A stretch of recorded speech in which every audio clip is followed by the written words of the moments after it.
Problem से solution तक, astro तक, know your fate. Ganesh Sankashti Chaturthi 10 जनवरी दिन मंगलवार को 12:09 से प्रारंभ होगी। इसका समापन 11 जनवरी 2023 को 2:31 पे समाप्त होगा।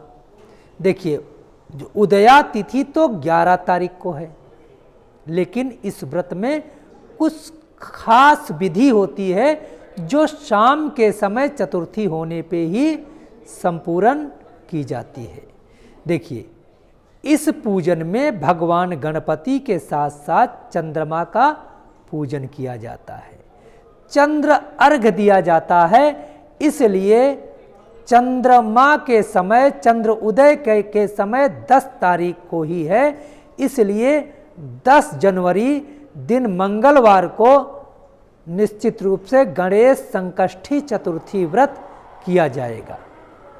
अब इसका पूजन कैसे किया जाए, हम आपको जानकारी देते हैं। देखिए, शास्त्रों की माने तो भगवान गणपति का पूजन करके अपने घर के बच्चों को आशीर्वचन दिलाने के लिए, उनके जीवन के विघ्नों को दूर करने के लिए माताएं इसका पूजन करती हैं। प्रातःकाल स्नान करके, भगवान का पूजन करके, गणपति का पूजन करके, संकल्प करके यह व्रत रख लिया जाता है कि हे प्रभु गणपति, हमारे घर के समस्त लोगों के जीवन के विघ्नों को दूर करें। सारा दिन व्रत रखा जाता है, लेकिन व्रत रखने में एक चीज आप ध्यान रखिएगा, यदि आप औषधि लेते हैं, दवा लेते हैं, तो आपके लिए जैसे आप व्रत रख सकते हैं वैसे रखिएगा, लेकिन दवा लेना बेहद आवश्यक है। इसके लिए कहा गया है, औषधि जहन्वी तोयो वैद्यो नारायणो हरि। औषधि गंगा जल की तरह पवित्र समझिएगा, वैद्य को नारायण मानिएगा। निश्चित रूप से ये हमारे न्याय शास्त्रों में कहा गया है। शाम के समय जब चंद्रमा उदित हो जाते हैं तो आंगन में या किसी खुले स्थान में एक चौकी रख करके भगवान गणपति की स्थापना की जाती है, नवग्रह की स्थापना की जाती है, माता गौरी की स्थापना की जाती है और कलश की स्थापना की जाती है। इस ऐड को स्किप करना तो बहुत मुश्किल है, पर लाइफ की प्रॉब्लम्स का सलूशन ढूंढना आसान। प्रॉब्लम से सलूशन तक, एस्ट्रो तक, नो योर फेट।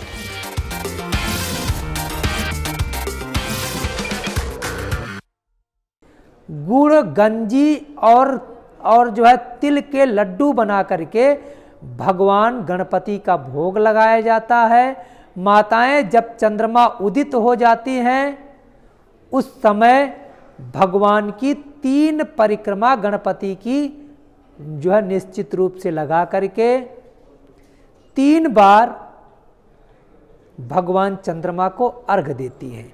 देखिए, यहाँ पे कुछ लोकाचार भी है, जितनी संतान है उतनी बार अर्घ देना चाहिए, ऐसा लोकाचार में आया है। ऐसा कहा जाता है, चंद्रमा भगवान गणपति इस दिन आपके बालक को विद्या, बुद्धि, ऐश्वर्य का महा आशीर्वाद प्राप्त कराते हैं। इसलिए गणपति चतुर्थी का आप व्रत करें। व्रत निश्चित रूप से निश्चल होकर के पूर्ण आस्था के साथ रखें, क्योंकि वक्रतुंड भगवान गणपति विघ्नों को दूर करने वाले हैं। विशेष करके आपके घर में जितने पढ़ने लिखवाने बच्चे हैं उनके जीवन के विघ्न दूर करेंगे। यदि आपका बच्चा नौकरी के लिए प्रयास कर रहा है तो उसे नौकरी के में आने वाले विघ्नों को दूर करेंगे। या जिस क्षेत्र में आपका बच्चा प्रयास कर रहा है, कार्य नहीं बन पा रहा है, तो गणपति का नाम लेकर के गणपति संकष्टी गणेश चतुर्थी का आप व्रत करिएगा। इसे लंबोदर खष्टी भी कहा जाता है। भगवान लंबोदर वक्रतुंड भगवान गणपति अपनी सुंड से अमृत बरसाएंगे और उस अमृत का जल आपके बच्चों के ऊपर पड़ेगा। आपके बच्चे सिंचित होंगे, उनके जीवन की विघ्न बाधाएं दूर होगी। पूरी आस्था विश्वास के साथ इस व्रत को ज़रूर करिएगा। यदि कहीं कुछ समझ में नहीं आया है या कार्यक्रम अच्छा लगा है तो ओम गंग गणपतये नमः लिख करके कमेंट ज़रूर कर दीजिएगा। हम समझ जाएंगे आपने पूरा कार्यक्रम देखा है। आप लोगों का बहुत बहुत धन्यवाद। नमस्कार। एस्ट्रो तक ऐप पर आपको मिलेगा भविष्य से जुड़े हर सवाल का जवाब। डाउनलोड कीजिए एस्ट्रो तक ऐप और चुटकी में जुड़िए इंडिया के बेस्ट एस्ट्रोलॉजर से।